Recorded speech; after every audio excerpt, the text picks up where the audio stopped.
एक नजर डालेंगे असदुद्दीन ओवैसी के पॉलिटिकल करियर पर।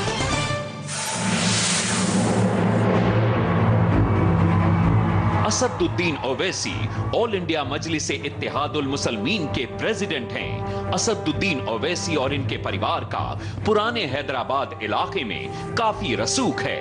ये इस इलाके से 3 बार लोकसभा का चुनाव जीत चुके हैं। असदुद्दीन ओवैसी के फादर सलाउद्दीन ओवैसी इसी कॉन्स्टिट्यूएंसी से 6 बार लगातार चुनाव जीते थे। असदुद्दीन ओवैसी पुराने हैदराबाद से 2 बार एमएलए भी रह चुके हैं। लंदन से लॉ ग्रेजुएट असदुद्दीन ओवैसी एक असरदार स्पीकर हैं। ये अपने बयानों की वजह से सुर्खियों में बने रहते हैं। असदुद्दीन ओवैसी माइनॉरिटीज के लिए engineering, medicine, management, physiotherapy, pharmacy, nursing और आर्किटेक्चर के 10 कॉलेज चलाते हैं। इनके 2 हॉस्पिटल भी हैं। लंदन से लॉ ग्रेजुएट असदुद्दीन ओवैसी आपकी अदालत में अपनी पैरवी खुद करेंगे। तो मुकदमा शुरू होता है आपकी अदालत में। पहला इल्जाम असदुद्दीन ओवैसी पर। आपकी अदालत में ऑल इंडिया मजलिस-ए-इत्तेहाद के प्रेसिडेंट असदुद्दीन ओवैसी पर इल्जाम है कि ये असभ्य भाषा का इस्तेमाल करते हैं। ओवैसी साहब, बहुत सारे भाषण मैंने आपके सुने, इंटरनेट पर बहुत सारे लोग आपके वीडियोस को पसंद करते हैं। आप जो भाषा बोलते हैं बहुत स्वीट, अच्छी भाषा आप बोलते हैं। जैसे 31 मई 2014 को एक बड़े आदमी के बारे में आपने कहा वो कुत्ता है, उसकी नस्ल कुत्ती, सब कुत्ते। वो जो पब्लिक मीटिंग थी हमारी, उसमें उसके उसी दिन बेंगलुरु में 6 लोगों को पकड़ा गया था, जिसमें से 2 पर गोली मारी गई थी, जो हैदराबाद को आ रहे थे। और उनका टारगेट पुलिस ने बताया कि शायद वो मुझे या हमारे किसी एमएलए को। तो उस पस मंज़र में वो बात कही गई। मगर ये जो उसको कट एंड पेस्ट जॉब किया गया, एक जेम टीवी कुछ वेबसाइट है पाकिस्तान का, उसी के जरिए मुझे मालूम हुआ। अब ये तो बताइए किसके बारे में कह रहे थे आप? नहीं सर, अब जिसके बारे में कहना था उनके बारे में उनको मालूम होगा। अब वो बात हो गई, अब उसको नया क्यों फिर उसको शुरू किया जाए? क्योंकि जिन्होंने कहा था कि टायर के नीचे को आ जाए, तो सर अब इस तरह की बातें हो जाती हैं।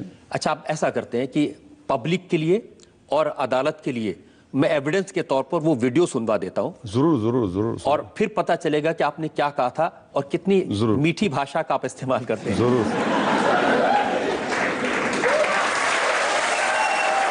याद रखो नौजवानों, ये कुत्ते हैं, ये कुत्ते हैं, ये कुत्ते के बच्चे हैं। तुम अल्लाह की तरफ पलटो, ये खत्म होंगे इंशाअल्लाह ताला। जो हमको कुत्ते का बच्चा बोल रहा था, वो कुत्ता, उसकी नस्ल कुत्ते, सब कुत्ते।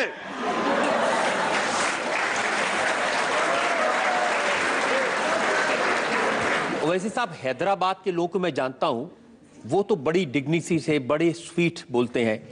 पढ़ाई भी आपकी लंदन में हुई है, ये कहां से सीखा आपने?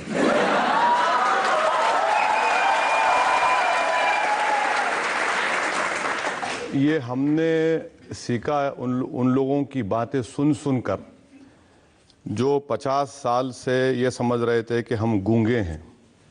हमने उनसे सीखा जो इन्होंने कहा था कि इस धरती को समताल होना पड़ेगा। 5 दिसंबर को कहा गया था। हमने उनको देख कर बोलना शुरू किया जिन्होंने कहा था कि एक धक्का और दो। हमने उनको देख कर अपनी ज़बान खोलने पर मजबूर हो गए जिन्होंने कहा था महाराष्ट्र के एक बहुत बड़े लीडर है कि मुसलमान लड्डे हैं। हमने उन लोगों को सुना जिन्होंने कहा था कि हम रिलीफ कैंप इसलिए चलाएं ताकि आपका प्रोडक्शन सेंटर बढ़े।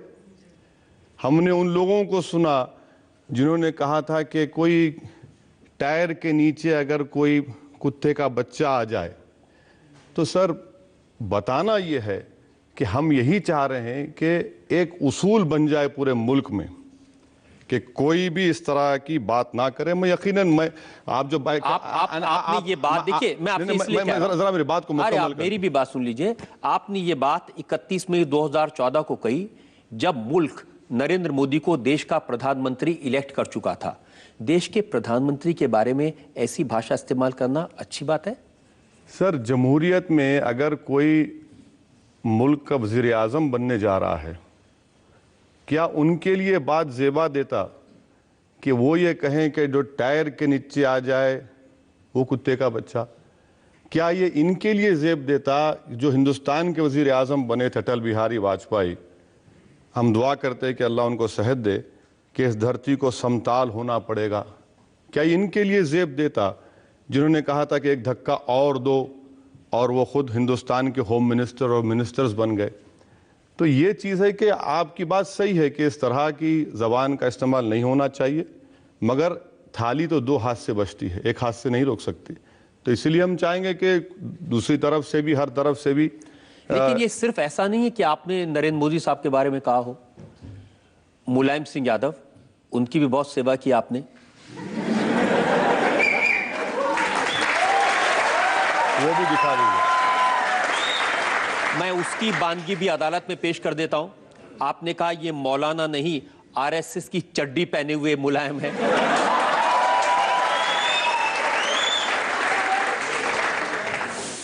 ये मुलायम सिंह ख्वाब देख रहा है, गैर जरूरी अपने आप को मौलाना मुलायम, मौलाना मुलायम। ये मौलाना नहीं है, बल्कि आरएसएस की चड्डी पहना हुआ मुलायम सिंह है। इसको शिकस्त देना है आजमगढ़ की आवाम को, और आजमगढ़ की आवाम को बताना है कि आजमगढ़ शिबली की सरजमीन है। अब मुलायम सिंह यादव तो कहते हैं कि वो जिंदगी भर आरएसएस के खिलाफ लड़ते रहे हैं, वो विश्व हिंदू परिषद के खिलाफ लड़ते रहे हैं। देखिए, समाजवादी पार्टी कब बनी? बाबरी मस्जिद के शहादत के उस मलबे के ऊपर समाजवादी पार्टी बनी, और हमेशा मुलायम सिंह यादव ने यही बात कहते रहे कि मैं मौलाना हूँ, मौलाना हूँ। और लोगों ने देख लिया कि ज़्यादा मुझे दूर जाने की ज़रूरत नहीं है, मुजफ्फरनगर में क्या हुआ। और उसके बाद इलेक्शन, पार्लियामेंट इलेक्शन के बाद 600 से ज़्यादा कम्युनल राइट्स और इंसिडेंट्स हुए। अखिलेश यादव के चीफ मिनिस्टर बनने के बाद कितने वाक़यात हुए। इसके बावजूद भी जो पार्टी अपने आप का बड़ा दावा करती है कि हम मुसलमानों के बहुत बड़े हमदर्द हैं, हर एतबार से वो लोग नाकाम साबित हुए। रिजर्वेशन का वादा किया गया था 16% देंगे, वो ख़त्म हो गया। बच्चों को छोड़ने की बात की गई थी, वो मजाक बन के रह गया। और फिर मुझे आज तक ये बात समझ में नहीं आई कि विश्व हिंदू परिषद के लीडरों के साथ मुलायम सिंह यादव ने वो जो 84 कोसी यात्रा से पहले कहा कि खैर सगाली मुलाकात है। 2 घंटे की मुलाकात, कोई मुगल आजम पिक्चर देख रहे थे क्या मुलायम सिंह? 2 घंटे की मुलाकात, और उसके बाद आप देखिए सब तूफान मचता गया। तो ये असली चेहरा है मुलायम सिंह का, और इसको बेनिकाब करना मैं समझता हूं कि मेरा फर्ज है कि लोगों को बताऊं। और आखिरी बात सर, आजमगढ़ में मुझे 1-1.5 साल से जाने नहीं दिया जाता। मैं पार्लियामेंट में खड़े होकर अपनी बात को बोल सकता हूं, मगर मुलायम सिंह क्योंकि वहां के एमपी हैं, परमिशन देकर हमको कैंसिल कर दिया जाता है। 4 मरतबा हो गया आजमगढ़ में। आप आग लगा देंगे आजमगढ़ में जाएंगे तो? नहीं सर, अगर मैं आग लगाता हूं, अगर मैं आग लगाता हूं या फिर मुलायम सिंह को मैं नीचे गिराता हूं, ये तो वक्त तय करेगा। अगर मैं जाकर कोई गलती करता हूं, आप मुझ पर फौरन केस बुक करिए। मैं कई मरतबा वहां के एसपी से बात किया, मैंने कहा कि अगर मैं गलत बोलूंगा, आप बोलिए कि रुक जाइए, मैं रुक जाऊंगा। बोला हम इस मैदान में हैं, इस सियासत में हैं, आप हमको जेल को ले जाइए, केस बुक करिए, हम तैयार हैं। लेकिन आप कहते हैं कि दूसरे ऐसी भाषा बोलते हैं उससे आप सीखते हैं। क्या कभी मुलायम सिंह ने इस तरह की भाषा का इस्तेमाल किया? मुलायम सिंह यादव ने, खैर उनको बात ही करना नहीं आता सर, क्या बात करेंगे वो। अब उस पर क्या, मैं उन पर ज्यादा पर्सनल अटैक नहीं करना। क्या नरेंद्र मोदी ने कभी ऐसी भाषा का इस्तेमाल किया? सर, अगर आपके पास रिकॉर्ड होगा, मैं आपको आउटलुक मैगजीन का हवाला दे रहा हूं। जब 2002 के उस बड़े प्रोग्राम और जेनोसाइड के बाद जब असेंबली के इलेक्शन हुए, तो उस वक्त के चीफ मिनिस्टर गुजरात के अपने तकरीरों में क्या क्या नहीं कहा। जेम्स लिंगडो, अहमद भाई पटेल, मियां मुशर्रफ, क्या हम ये कैंप्स चलाएंगे इसलिए कि यहां पर प्रोडक्शन सेंटर हो जाए आपका? सर आप भूल चुके होंगे, मैं तो नहीं भूला। नहीं, सर। मैं बिल्कुल नहीं भूला और मेरे पास पूरा रिकॉर्ड है। और जब वो आपकी अदालत में आए तो हमने उनसे पूछा था और उन्होंने कहा कि मुझे माफी मत दो, अगर मैंने गलती की है तो मुझे फांसी पर लटका दो। उन्होंने कहा 125 करोड़ देशवासी मेरे भाई हैं, चाहे नोच डालो, भेदभाव नहीं करूंगा। लेकिन आप कुत्ता ऐसी भाषा का इस्तेमाल करते। सर भेदभाव की आप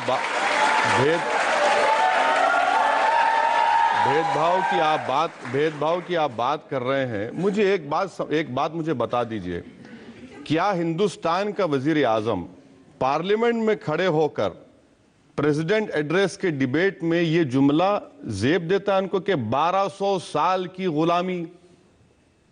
क्या मतलब था उसका? 1200 साल की गुलामी से हमको आजादी मिली। 650 साल तो मुसलमान भी हुकूमत की है इस मुल्क में, तो क्या वो भी गुलामी थी?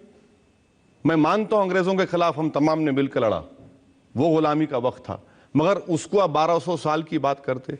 दूसरी बात, 15 अगस्त को लाल खिले से वजीर आजम ने कहा कि 10 साल का मोरेटोरियम होना चाहिए कम्युनल राइट्स के। 10 साल क्यों, 100 साल चाहिए, ले लीजिए। मगर ये कैसे टास्क मास्टर हैं? वो बोलते कुछ हैं और फिर उन्हीं के एमपी योगी कुछ और बोल देते हैं। ये कैसे टास्क मास्टर हैं कि साक्षी महाराज बोलते कि पूरे मदरसे टेररिज्म के सेंटर हैं और फिर वजीर आजम की हुकूमत 200 करोड़ देती है मदरसों को। ये कैसी बात है, मुझे समझाइए आप। कि एक वजीर मनिका गांधी कहती है कि गाय को काटा जा रहा है, कैटल को काटा जा रहा है, फिर ये हुकूमत जो मशीनरी आती है उस जानवर को काटने के लिए, इंपोर्ट ड्यूटी 10 से 6% कर देती है। तो ये जो है ना सर, ये जो आपकी बात बिल्कुल नहीं, ये जो जेकिल एंड हाइड की पर्सनालिटी है, आप मेरी बात से मुत्तफिक नहीं हो सकते, मगर मैं जो आपके सामने हूं वो अंदर भी हूं और बाहर भी हूं। मगर ये बात कि भाई मैं इस दूध का धुलावा हूं, मगर मेरे साथी कर रहे हैं, मुझे मत बोलिए, मैं उसका जिम्मेदार नहीं हूं, ये कैसे हो सकता है? ये हमको बता दीजिए कि आप चीफ मिनिस्टर थे, अभी आपने कहा कि मैं भेदभाव नहीं करता हूं। अक्षरधाम का जजमेंट आया, जिस वक्त बीजेपी पावर रिजल्ट आया, सुप्रीम कोर्ट ने कहा कि इन मुसलमानों को टारगेट बनाया गया और इन्वेस्टिगेशन गलत किया गया और इनको सिर्फ नाम की बुनियाद पर 10 साल 11 साल उनके खराब हो गए। क्या ये भेदभाव नहीं है? मुझे ये बता दीजिए कि क्या ये भेदभाव नहीं है कि आज गुजरात में कोई अगर अपना घर बेचना चाहता है तो हुकूमत से परमिशन लेना पड़ेगा। आज वजीर आजम बोलते हैं मैं गंगा को साफ कर दूंगा, मगर क्या यह बात गलत है सर कि वहां पर जुहापुरा के इलाके में पूरा अहमदाबाद का जो मेडिकल हॉस्पिटल्स का जो गंदगी है, वेस्ट है, लाकर वहां पर डंप किया जाता? ये हम बातें करते हैं तो लोगों को पसंद नहीं आता। आपकी सारी बातें ठीक है। नहीं ठीक नहीं है, सही है गलत है, बता दीजिए। आपको सारी बातें कहने का हक है ठीक। और बहुत सारी बातें लोग गलत करते हैं, कहने का हक है, लेकिन कुत्ता कहना ये मुझे समझ नहीं आता। नहीं सर, आप इस बात को समझ लीजिए कि जिन्होंने हमको ये कहते हैं कि टायर के नीचे कोई कुत्ते का बच्चा आ जाए, वो भी नहीं उसके सर MTV कुछ वेबसाइट है पाकिस्तान का, उसी के जरिए मुझे मालूम हुआ। अब ये तो बताइए किसके बारे में कह रहे थे आप? नहीं सर, अब जिसके बारे में कहना था उनके बारे में उनको मालूम होगा। अब वो बात हो गई, अब उसको नया क्यों फिर उसको शुरू किया जाए? क्योंकि जिन्होंने कहा था कि टायर के नीचे को आ जाए, तो सर अब इस तरह की बातें हो जाती हैं। अच्छा, आप ऐसा करते हैं कि पब्लिक के लिए और अदालत के लिए मैं एविडेंस के तौर पर वो वीडियो सुनवा देता हूं। जरूर और फिर पता चलेगा कि आपने क्या कहा था और कितनी मीठी भाषा का आप इस्तेमाल करते हैं। जरूर। याद रखो नौजवानों, ये कुत्ते हैं, ये कुत्ते के बच्चे हैं। तुम अल्लाह की तरफ पलटो, ये खत्म होंगे इंशाअल्लाह ताला। जो हमको कुत्ते का बच्चा बोल रहा था, वो कुत्ता, उसकी नस्ल कुत्ते, सब कुत्ते।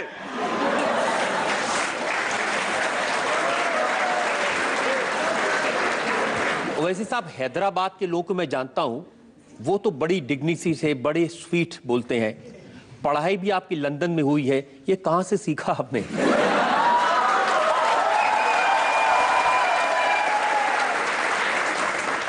ये हमने सीखा उन लोगों की बातें सुन सुनकर जो 50 साल से ये समझ रहे थे कि हम गूंगे हैं। हमने उनसे सीखा जो इन्होंने कहा था कि इस धरती को समताल होना पड़ेगा। 5 दिसंबर को कहा गया था। हमने उनको देख देख कर बोलना शुरू किया जिन्होंने कहा था कि एक धक्का और दो। हमने उनको देख देख कर अपनी ज़बान खोलने पर मजबूर हो गए जिन्होंने कहा था महाराष्ट्र के एक बहुत बड़े लीडर है कि मुसलमान लड्डे हैं। हमने उन लोगों को सुना जिन्होंने कहा था कि हम रिलीफ कैंप इसलिए चलाएं ताकि आपका प्रोडक्शन सेंटर बढ़े। हमने उन लोगों को सुना जिन्होंने कहा था कि कोई टायर के नीचे अगर कोई कुत्ते का बच्चा आ जाए तो सर बताना ये है कि हम यही चाह रहे हैं कि एक उसूल बन जाए पूरे मुल्क में कि कोई भी इस तरह की बात ना करे। मैं यकीनन आप जो आपने ये बात देखिए, मैं आपसे इसलिए जरा मेरी बात को मुकम्मल आप मेरी भी बात सुन लीजिए। आपने ये बात 31 मई 2014 को कही जब मुल्क नरेंद्र मोदी को देश का प्रधानमंत्री इलेक्ट कर चुका था। देश के प्रधानमंत्री के बारे में ऐसी भाषा इस्तेमाल करना अच्छी बात है? सर, जमहूरियत में अगर कोई मुल्क का वज़ीर आज़म बनने जा रहा है, क्या उनके लिए बात ज़ेबा देता कि वो ये कहें कि जो टायर के नीचे आ जाए वो कुत्ते का बच्चा? क्या ये इनके लिए ज़ेब देता जो हिंदुस्तान के वज़ीर आज़म बने थे अटल बिहारी वाजपेयी? हम दुआ करते हैं कि अल्लाह उनको सेहत दे कि इस धरती को समताल होना पड़ेगा। क्या इनके लिए ज़ेब देता जिन्होंने कहा था कि एक धक्का और दो और वो खुद हिंदुस्तान के होम मिनिस्टर और मिनिस्टर्स बन गए? तो ये चीज़ है कि आपकी बात सही है कि इस तरह की ज़बान का इस्तेमाल नहीं होना चाहिए, मगर थाली तो 2 हाथ से बचती है, 1 हाथ से नहीं रोक सकती। तो इसीलिए हम चाहेंगे कि दूसरी तरफ से भी, हर तरफ से भी। लेकिन ये सिर्फ ऐसा नहीं है कि आपने नरेंद्र मोदी साहब के बारे में कहा हो। मुलायम सिंह यादव, उनकी भी बहुत सेवा की आपने। वो भी दिखा दीजिए। मैं उसकी बानगी भी अदालत में पेश कर देता हूं। आपने कहा ये मौलाना नहीं, आरएसएस की चड्डी पहने हुए मुलायम है।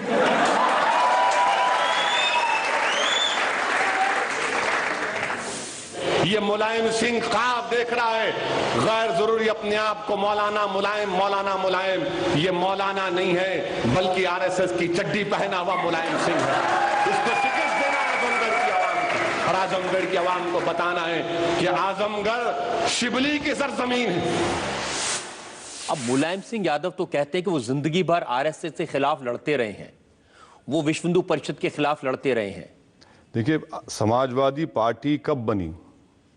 बाबरी मस्जिद के शहादत के उस मलबे के ऊपर समाजवादी पार्टी बनी, और हमेशा मुलायम सिंह यादव ने यही बात कहते रहे कि मैं मौलाना हूँ, और लोगों ने देख लिया कि ज़्यादा मुझे दूर जाने की ज़रूरत नहीं है। मुजफ्फरनगर में क्या हुआ, और उसके बाद इलेक्शन, पार्लियामेंट इलेक्शन के बाद 600 से ज़्यादा कम्युनल राइट्स और इंसिडेंट्स हुए। अखिलेश यादव के चीफ मिनिस्टर बनने के बाद कितने वाक़यात हुए।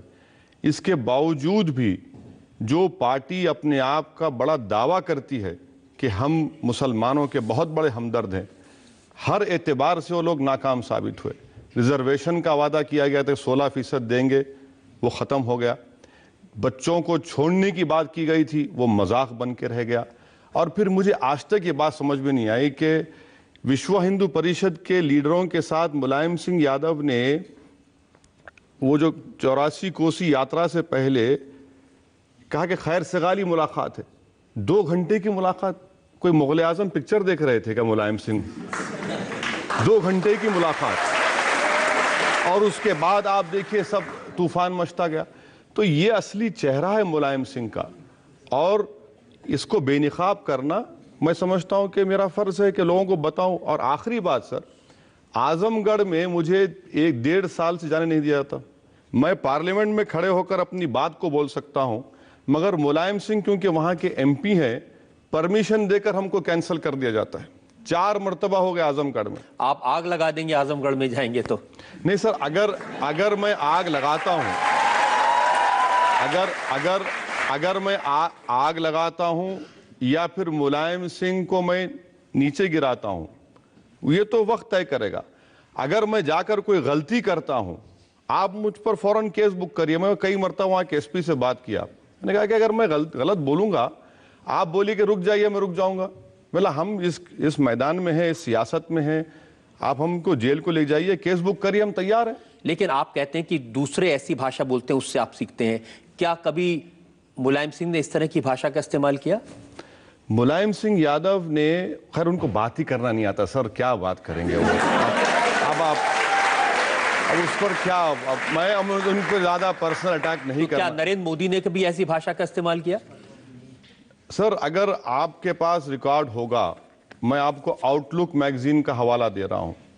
जब 2002 के उस बड़े प्रोग्राम और जेनोसाइड के बाद जब असेंबली के इलेक्शन हुए, तो उस वक्त के चीफ मिनिस्टर गुजरात के अपने तकरीरों में क्या क्या नहीं कहा।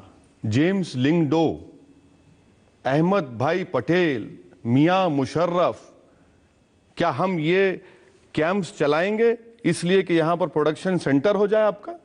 सर आप भूल चुके होंगे, मैं तो नहीं भूला। नहीं, मैं बिल्कुल नहीं भूला और मेरे पास पूरा रिकॉर्ड है। और जब वो आपकी अदालत में आए तो हमने उनसे पूछा था और उन्होंने कहा कि मुझे माफी मत दो, अगर मैंने गलती की है तो मुझे फांसी पर लटका दो। उन्होंने कहा 125 करोड़ देशवासी मेरे भाई हैं, चाहे नोच डालो, भेदभाव नहीं करूंगा। लेकिन आप कुत्ता ऐसी भाषा का इस्तेमाल करें। सर भेदभाव की आप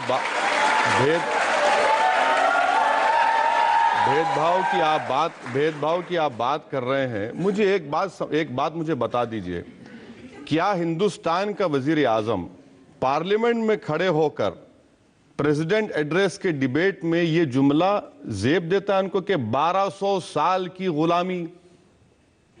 क्या मतलब था उसका? 1200 साल की गुलामी से हमको आजादी मिली। 650 साल तो मुसलमान भी हुकूमत की है इस मुल्क में, तो क्या वो भी गुलामी थी? मैं मानता हूं अंग्रेजों के खिलाफ हम तमाम ने मिलकर लड़ा, वो गुलामी का वक्त था, मगर उसको आप 1200 साल की बात करते। दूसरी बात, 15 अगस्त को लाल खिले से वजीर आजम ने कहा कि 10 साल का मोरेटोरियम होना चाहिए कम्युनल राइट्स के। 10 साल क्यों, 100 साल चाहिए, ले लीजिए। मगर ये कैसे टास्क मास्टर हैं, वो बोलते कुछ हैं और फिर उन्हीं के एमपी योगी कुछ और बोल देते हैं। ये कैसे टास्क मास्टर हैं कि साक्षी महाराज बोलते कि पूरे मदरसे टेररिज्म के सेंटर हैं और फिर वजीर आजम की हुकूमत 200 करोड़ देती है मदरसों को। ये कैसी बात है, मुझे समझाइए आप। कि एक वजीर मनिका गांधी कहती है कि गाय को काटा जा रहा है, कैटल को काटा जा रहा है। एक नजर डालेंगे असदुद्दीन ओवैसी के पॉलिटिकल करियर पर।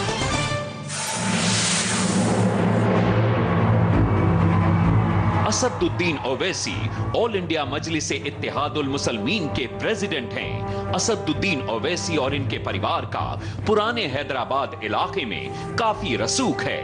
ये इस इलाके से 3 बार लोकसभा का चुनाव जीत चुके हैं।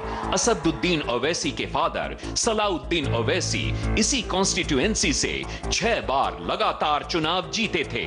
असदुद्दीन ओवैसी पुराने हैदराबाद से 2 बार एमएलए भी रह चुके हैं।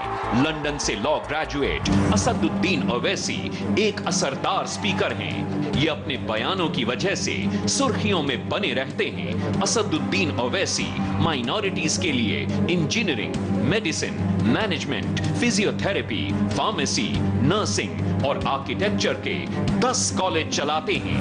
इनके 2 हॉस्पिटल भी हैं। लंदन से लॉ ग्रेजुएट असदुद्दीन ओवैसी आपकी अदालत में अपनी पैरवी खुद करेंगे। तो मुकदमा शुरू होता है आपकी अदालत में। पहला इल्जाम असदुद्दीन ओवैसी पर। आपकी अदालत में ऑल इंडिया मजलिस इत्तेहाद के प्रेसिडेंट असदुद्दीन ओवैसी पर इल्जाम है कि ये असभ्य भाषा का इस्तेमाल करते हैं। ओवैसी साहब, बहुत सारे भाषण मैंने आपके सुने, इंटरनेट पर बहुत सारे लोग आपके वीडियोस को पसंद करते हैं। आप जो भाषा बोलते हैं बहुत स्वीट अच्छी भाषा आप बोलते हैं। जैसे 31 मई 2014 को एक बड़े आदमी के बारे में आपने कहा वो कुत्ता है, उसकी नस्ल कुत्ती, सब कुत्ते।